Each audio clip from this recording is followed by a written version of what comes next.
Hey everybody, it's Master Gallengeist here, bringing you my review for the Invincible Iron Man issue 13, 2022. This is actually a pretty cool looking cover.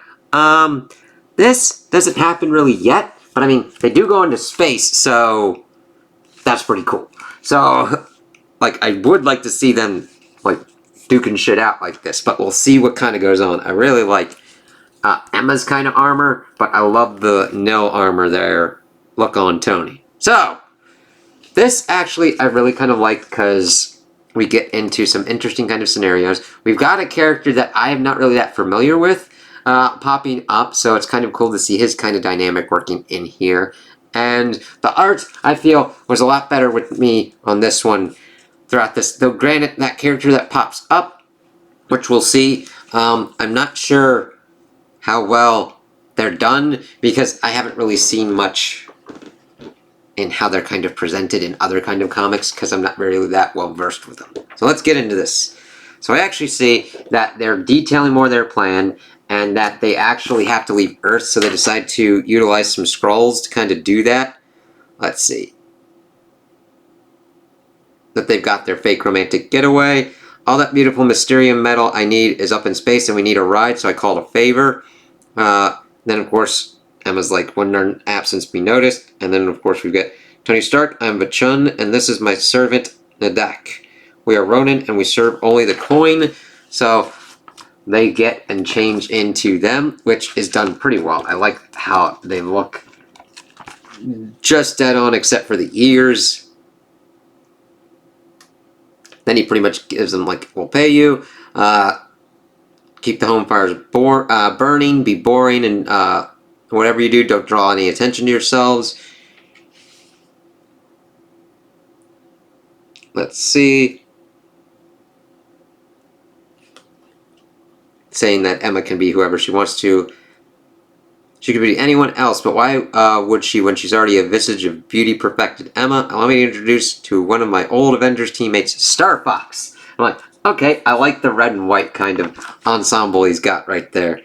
This will settle our debt, but you have to pay for the scrolls' time, and they're expensive. Knees off the gas arrows. She's a married woman now. Let's go get rich, as they blast off. It's like, oh, geez. It's going to be interesting seeing them do that kind of stuff. And then we see that Tony starts talking about what Riri is doing at this point. Making her way off-world with the designs for the ships that would carry the mutants from Morocco to Earth for the invasion. So, this is giving us a little bit more insight that this ship is going to get the mutants back to Earth. She wasn't doing cloaked armor, but she was wielding the 10 rings of the Mandarin against his advice. It was good luck she was so well armed. It allowed her to cause a distraction so she could commence her mission. She's like going through, blasting through some certain stuff. Riri took a lot of convincing not to unleash the full powers of the Mandarin's rings against Orcus. It's like, yeah, we're not ready for that. I wasn't ready to retake Earth, and neither were the mutants. Yeah, you could do that kind of stuff, but it's not prudent at this point. It's cool to see Tony tactically thinking on this kind of stuff. Part of me wonders if I asked Ironheart to lead the planet because I would be worried she would be corrupted by the rings. I couldn't afford to fight another war. I think that's factoring into Tony's kind of decision, but I don't think that's the complete reason. She says she's got a shuttle and she's bouncing, and wish her luck. She blasts off. Then we see that our team is now on Game World. And I'm not that well versed with Game World. But okay. Emma's talking about what the plan is. Anthony and Starfox will get close and provide a distraction. Quick in and out. You're used to that, right? You slay me, Frost is like... Emma does not give a shit, and seeing her wordplay with people is just great. I'm suffering performance issues, Tony. She's not falling for your stick, Star Fox, and we always want what we cannot have. I'm devastated, sighed. Very well, I'm off to get into character. Sorry, Emma. I should have warned you about Star Fox's ability to charm, or lack thereof. And there's no need to apologize. I'm a sapiosexual, Anthony. His free love claptrap will find no purchase with me. It's like, yeah, that makes sense for Emma.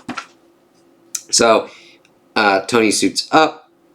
I've never seen him eat so much crap before, and it's really enjoyable. About the Mysterium deposits, are you sure they're here? Yes, they were delivered to the casino by the X-Men as a bank of sorts for moving the Mysterium where it needed to go. Now, suppose we wait in this elevator for the signal from Horn Fox? Star Fox. Oh, crap. Shit. And then, of course, they open up, and this is the scene as somebody else is attempting to take the Mysterium as everything's going to fucking hell. There's a heist already in mid-progress. Put the guns down. Nobody's leaving with the Mysterium. It ain't worth your life. What is Game World paying you to protect it? You can walk back to your ship, or we can put you hook first at the airlock. Your choice, Pirate Filth. That's it. Kill them all. Get behind me, please. Most of them have side blockers, but some of the pirates don't. So she starts fucking with certain kind of minds. Tony starts utilizing his stuff. You'll tuck them in. I'll set for stun as he starts stunning them with It's like, yes, that's pretty much. I mean, granted, what he would have in his arsenal, but definitely more so in a stealth kind of suit. I'm starting to worry about it catching a stray, so I think I will get hard. Then, just look fabulous, and I'll do the stunning, as we get this really kind of cool team-up move, where Emma goes complete diamond mode, and he uses a unibeam to shoot out and kind of blast everybody. That's pretty kind of cool, and I just love how it's presented here and the art style for it. It just does very well. It hits Emma's diamond form nicely, and Tony's armor as well. As we see, everybody's pretty much done, and we see that Star Fox enters in his whole pregnant woman kind of get-up, and it's like, shit. Eros, we've already sorted out all the unpleasantness. Grand, and what can I do? Help us load the Mysterium. I kind of feel bad for Star Fox. It's like, at least for this part, it's like, okay, she's not into you, man. Just leave it. But you're part of this heist thing. You try and do your thing, and poof. Then we see all this fucking shit, like a full page's worth of Mysterium, and Tony's like, I hope it's enough. I'll start the robots up. The Mysterium would turn out to be enough, and the secret of how to shape it would reside firmly in the hands of the angels. When myself, Ironheart, and the X-Men's Forge would walk away with that, from our war with that knowledge. Smart move on that part. We sent most of the mutant metal with Star Fox for the construction of the ships and kept enough for me to forge the Mark 72 out of it. I am getting so hyped for seeing what Mark 72 is going to look like with this. Star Fox telling him not to worry. Star Fox, if you don't get this metal to the Dwarven Smiths and Ironheart, Earth will fall. I'm on it. Chill, brother. Chill. Happy trails. As they didn't get teleported back out. And we see them out. Welcome back, Miss Kendall. Your associates were quite interesting. Thank to praying they're back. I thought I'd perish of boredom. You were right. She is a perfect me. They betrayed him. Though would it be too much to get to assassinate someone? Here's your proof of our deceptions. Oh my. And we see that they were kissing and skating. And it's like, one of them says, "Be seeing you, Iron Man. Those spacefaring lizard assassins were better us than we are. I'd always wanted to skate at Rockefeller Center, Emma. We're going to win." I know. As they then go and skate in Rockefeller Center. It's really kind of cool and really kind of cute. I kind of like that. And the thing is, I know I see this more as a kind of cute kind of maneuver on them, not really to push them as an actual couple, but for them to understand how to help each other out through this horrible situation that they're both in. They had forgotten that it was the holidays, so it's nice to get a kind of holiday, Christmas time, kind of Rockefeller Center kind of thing going on here. Same in all honesty. Being married isn't so bad. This beats being locked away in an armor on a night like this. What about you? You have any family? Should I have asked your father before proposing to you? Anthony, my father was a monster who ruined everyone around him, especially my mother. Doesn't ring a bell. I just let myself enjoy that night. The days ahead would be difficult and joyless. It's like, let's see how this kind of pans out. So then we shift over, and we see that Riri is where we kind of end off here. I still don't know what to call what happened next. Maybe it was Lady Luck, or maybe it was mutant magic, or both. Riri was in deep space on her way to rendezvous with the Mysterium when her road got a little bit easier. How is there another ship all the way out here? What the hell? Who is that? A cosmic roadie or something? Then we see Forge is out there. It's like, interesting. Hey, hiya. Hey, you're from Earth, aren't you? Super cool. My name is Forge. I'm on the X-Men. I don't understand. You've never heard of the X-Men? By the by, I almost blew you away. Saw that Orcus logo, but I thought I'd better keep my powder dry. You should be careful that what flags you fly out here. Now, granted, I'm not that well versed with Forge, so I don't know how this dialogue kind of rings for his character, but I'm liking it. Same with Star Fox. Of course I've heard of the X-Men, but how did you get out into space? And what is this junky ship? Yeah, pretty rad, right? I built a sextant. It takes me wherever I need to be. How's that work? Oh, I have no idea. What? You're the guy who made the Krakoan gates and that treehouse and you don't know what you're doing? Yeah, I know, really annoying, especially for fellow engineers. I like your suit. It's homemade, I can tell. First of all, yes, I did make this suit. Second, it's not homemade like the caveman spaceship. Whoever told you that you were annoying was right. The old girlfriend was always right. That was her true mutant power. Is Storm alive? Oh my god, you did it, Storm. I love her. What's she like? It's like, really? Yes, fangirl out at a moment, but continue to figure out what's kind of going on there. But then we see that her ship gets fucking thundercracked, and we see a pretty much dragon thing popping up, being like, I smell the trapped souls of my McLuhan brethren, wrapped around your fingers in what you call the Mandarin rings. And Forge is like, there are no Mandarin rings here, buddy, so move along, right? Oh crap. It's like, shit. And that's a hell of a place to fucking end it. So, we got Star Fox popping up. We had a heist going on that went completely sideways, but they were still able to achieve their objective. And Riri is now reaping the unintended consequences of having the Mandarin rings because of the McLuhan souls trapped within them. And then one of the McLuhans is like, hey, fuck you. It's like, ah, shit, how do I deal with this? It's like, oh yeah, I can do a lot of good stuff with this.